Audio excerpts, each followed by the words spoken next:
So we'll start with a few questions. First off, how many of you in the room are a PERF member? You have a PERF account? Quite a few of you. Now, how many of you know that you have an ASA account and you have a defined benefit pension type account? Okay. Now, how many of you like the idea that the money withheld from your paycheck for your annuity savings account will actually go into it on a payroll basis? Okay, so that's the good news, is that this project, if nothing else, is going to get you your money to work for you faster. Now, of course, if it goes into your annuity savings account, depending on how you have it invested, obviously we can make no guarantees of what that money is going to do. But at least whatever it's going to do it faster. So I don't know, is that good news or bad news? Some of you can tell me. So we have the employer reporting and maintenance. How many of you have been to a ERM session someplace in the state over the last year or so? How many of you went to the training we've had in the last 6 or 8 months or did online training? And how many of you are totally ready for ERM? How many of you aren't so sure? How many of you are absolutely not ready? Okay, come see us afterwards. So, all right, now I guess I really should start doing the presentation instead of asking questions, but you know, now that you've moved around and all that, I may come up with some more questions here in a minute.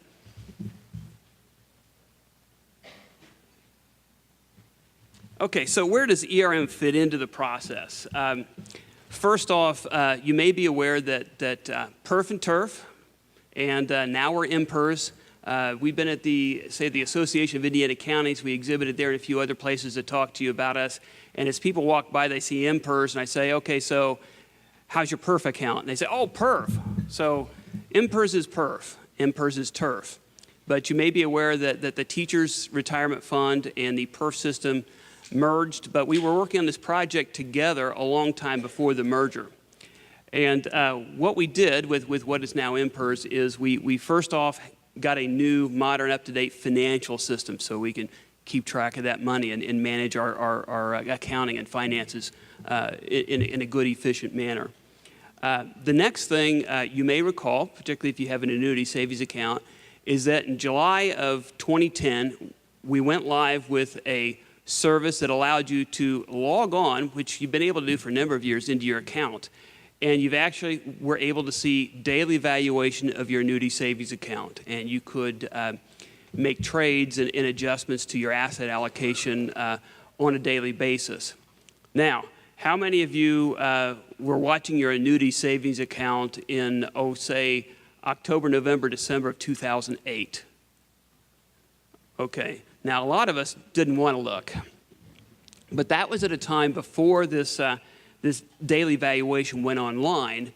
Back in the days that if you wanted to make a trade, you could make a trade, but it would take up to 3 months for that trade to become effective. So if you saw something happening in October and you were a little nervous about it, or September, you could put the order in for the trade, but then you would just ride the market down until that trade came into effect. And we heard about that a little bit. So we had the new system in July of 2010 that allowed you to manage your account on a daily basis, your annuity savings account. Remembering that that's the second, albeit a bit smaller part of your overall pension plan if you're in PERF. So then employer reporting and maintenance is where we are now. And that's the part that's going to catch up the dollars coming into the account with the account management. You've been able to manage your annuity savings account on a daily basis, but you'll notice that your contributions to your annuity savings account were only coming in on a quarterly basis, and those of you in this room know why, and that's because you were submitting wages and contributions on a quarterly basis. So the employer reporting and maintenance system was that part that said, okay, let's catch this up again with more or less modern standards in managing retirement funds and say, let's start getting that money in on a payroll basis. So the next thing that's going to come after this, which is a project that will be into next year, is basically what we call a new defined benefit system. And that is, for lack of a better term, from a non-IT guy, I will tell you, it's basically our computer system, using old terminology, you may call it the mainframe, if you will, but it's going to be that computer system that tracks all of the records for the defined benefit side of the plan. So that at that point when we're done, we will have first off, 4 parts of a modernized system, so that then if we need to keep things up to date in the future, we can update whatever part needs to be updated. Secondly, what it means is how many of you or your staffs have had to chase after a lot of information when somebody's retiring?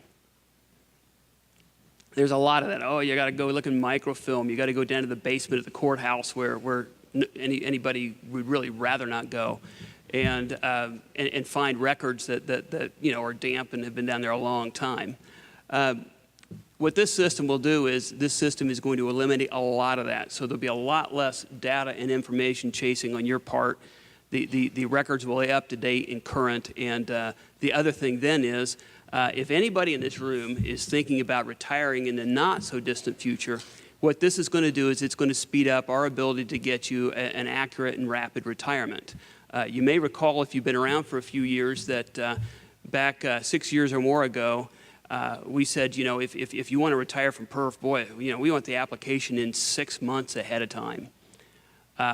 And we got pretty excited a few years later when we improved our systems with the help of the State Board of Accounts and a lot of other folks, and we're able to say, you know what, we can do this in 90 days.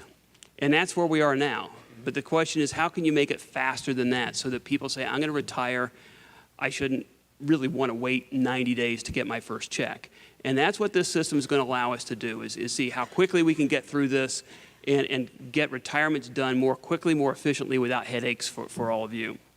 So let's roll a little bit more into employer reporting and maintenance then. So it's been in development for 2 years. And some of you may have participated. We did a number of groups around the state early on where we asked folks, if we were going to do something like this, what might it look like? And how many of you participated maybe in groups about maybe 3 or 4 years ago? Few of you. So, but we went out and we asked, we didn't do a survey of every individual employer, 1,200 employers, but we went out and we talked to folks. We tried to pick some schools and some large counties, some small counties, some township trustees, and a cross-section of folks to say, how can we make this system work? So it's been involved for actually development for, I say 2 years, but it's actually been a bit longer than that. We've been talking about this for about 18 months. We've gone out, we've done meetings around the state, but we've also, how many of you are tired of getting, here's another question, I'm keeping you awake here. How many of you are tired of getting ERM email from us? How many of you want even more ERM emails? Nobody's, okay.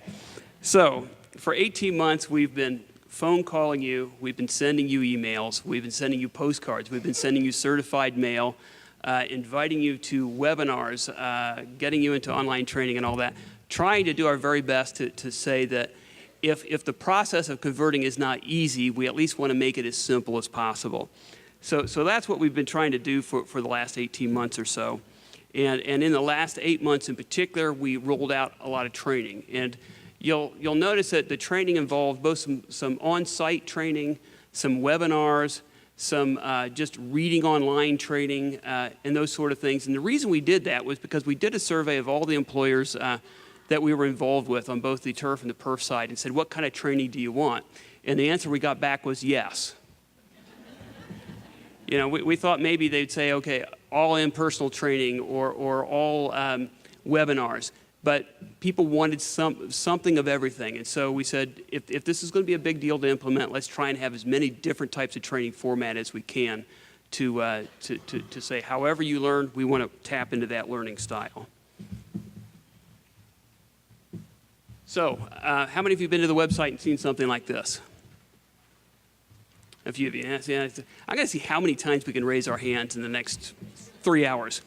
So, but there are, and if you haven't been to the website, I would really encourage you to go there. Really, and there'll be a web address in this material, and you have the handout, and you'll see a web address at the end. But if you remember nothing else, if you go to mpers.in.gov and click the employer tab, you're going to get there. But there's a more specific address here in your handouts too. But it's got the quick reference guide. So if you're a little bit unsure at any point of what you're doing with ERM, you click on those quick reference guides. If you're a read the manual type of person, and I won't ask you to raise your hands on this, but in my household, I'm the quick reference guy. And when we're putting together, furniture, my wife reads the instructions. She's the manual person.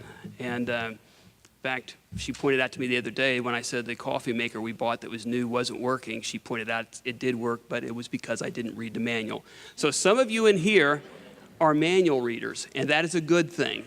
The rest of us read quick reference guides, and then those of you who read the manual, you tell us what we missed. So, but we've had webinars, and the webinars at this point, there aren't more webinars now, but if you follow these links, you'll also get to the recorded webinars. So that if you want to watch it or hear it later, or even if you made it to one of these and you want to hear it again. I talked to an individual I know the other day who is a clerk treasurer in a small town here in Indiana, and he said, I've been to the in-person training once, I've done a webinar once, and I've read all the materials, and I'm thinking about going back to training again. Is that a bad thing? And I said, no, that's actually a good thing. We appreciate that. So we have the computer-based training, the workshops, and of course the presentations we have, we also post online. So in that sense, perhaps there's an overwhelming amount of information, but then there's also nothing like talking to an individual. And we'll talk a little bit more about this in a minute, but we've got an EPPA group now that is spun up. And basically, what does that mean? It means that we have an employer-dedicated call center, for lack of a better term, of folks who are sitting there who know this application down cold and can walk you through implementing it. So we have people who are learners who say, I'm going to learn best by talking to people. In some ways, that would be me, listening to my wife who's saying you should have read the manual. But don't worry about that. You don't have to read the manual. You can call us if nothing else. So also online, we've got just the general about it. The employer updates, those are those emails. So if you feel like you might have missed an email and you're worried about that and losing sleep because you might have missed one, they're all online, every one of them. So anything you need in the way of forms, file templates to get ready. There's also a forum where you can go and look at information and post questions if you want, and we can interact with you that way. And of course then, the more questions you ask, the more we know what you need to know, and then we post those to our FAQ section, which is truly those questions that are asked frequently. And sometimes we even put some questions that are asked infrequently, but you may want to know. So we've got the ERM timeline here, and we've got the development which is done, the pilots. Did anybody in this room participate in a pilot? We had a number of employers who participated in pilots, and to help us find the problems, to check out that software or that application. We did a soft opening. Hopefully most of you participated in that. We've had the initial data set up, and that we'll talk about a little bit more in a minute. We're in the middle of a system shutdown now where we're converting that data. And by the way, if you hear Mike Overmeyer interrupt at any point, that's because he needs to, because I'm maybe speaking beyond what I know. Mike has read the manual. Well, you know. So we're in the middle of a system shutdown now, and then it's going to come back. It will be live, and I'm sure that we will be hearing people all over IMPER shouting, "It's alive" on the 29th.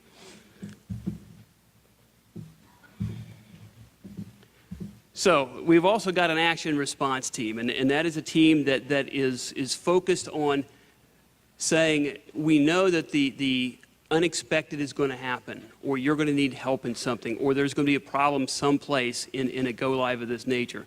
So we've got a SWAT team that's basically standing by to take care of any software bugs, to provide any kind of go-live support.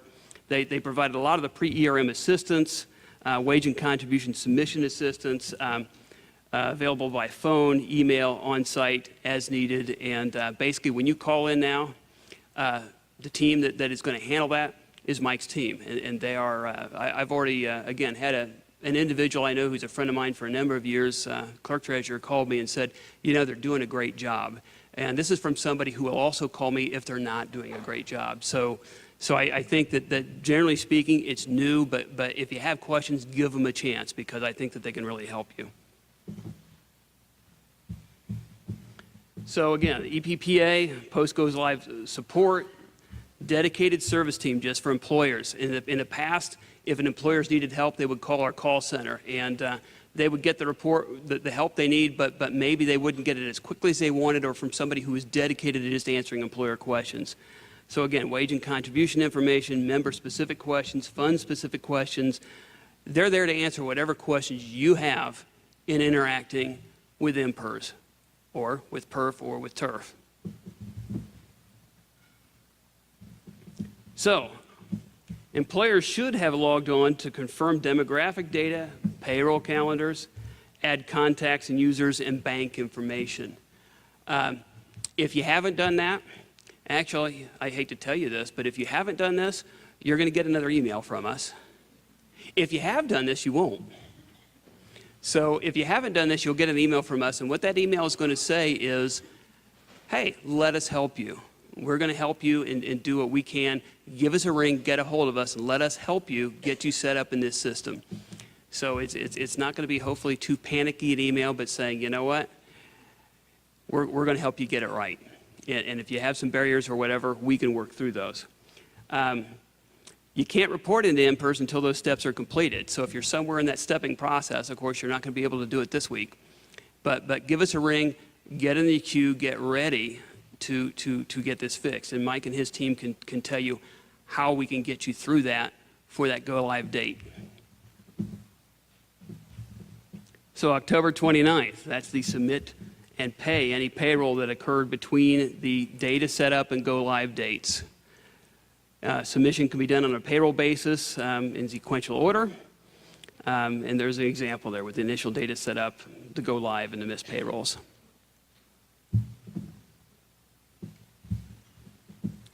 So wage and contribution management, again, payroll-based submission, regular adjustments for wage and contribution transactions, online data entry or file upload capabilities. So if you say, but I've only got 6 people, then maybe online entry is the way you want to go. If you say, I've got 2,000 people, then you're probably going to want to do file upload. And that's a pretty big range, and Mike will probably help me narrow down that range a little bit. I'm not sure what we're recommending beyond that. But, you can do it manually for 2,000 people. We just wouldn't recommend it. Cut off 20 to 25 is what Mike is recommending. So online error and exception handling and online payment via an ACH poll. And we're going to talk about that in a minute too, because I know there's been some concern there. So first off, let's talk a little bit about controls and security.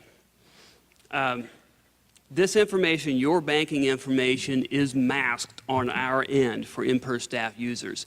If you're not authorized and do not have a need for this information, you're not going to be able to see it. And that's a control that you want in place.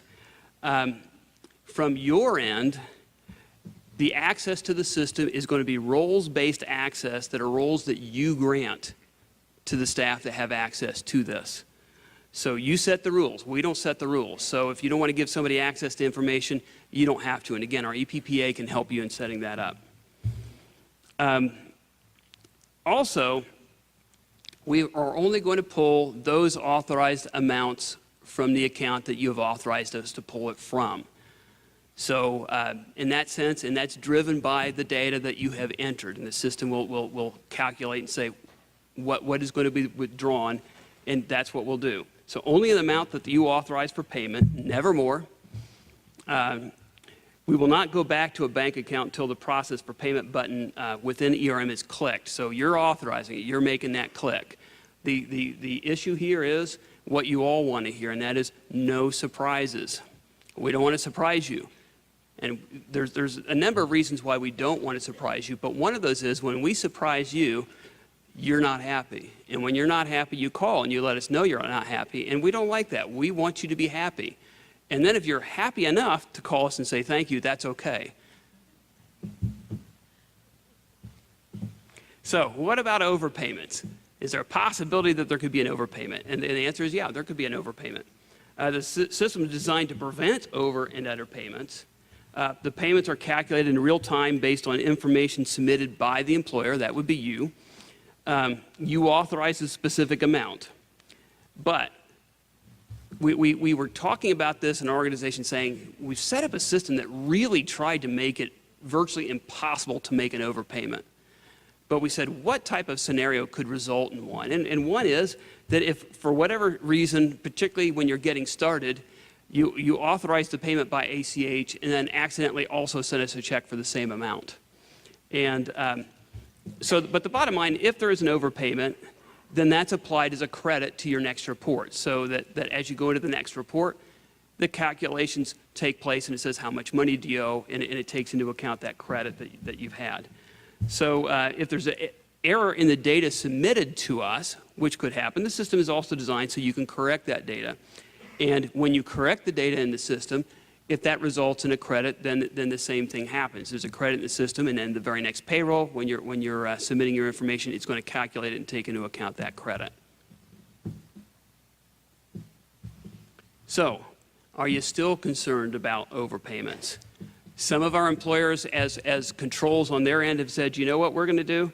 We're going to set up a second account, or second or further, a separate bank account that is specifically for in-person payments only, and we're going to put in just the right amount of money. So some employers are saying that's what they're doing. That's your choice. We're really not all that concerned with how you manage what you manage. We're just saying that we need to be able to do an ACH to pull that money. So again, I'm going to point you to some online resources here, and we're going to open it up for questions here in just a minute.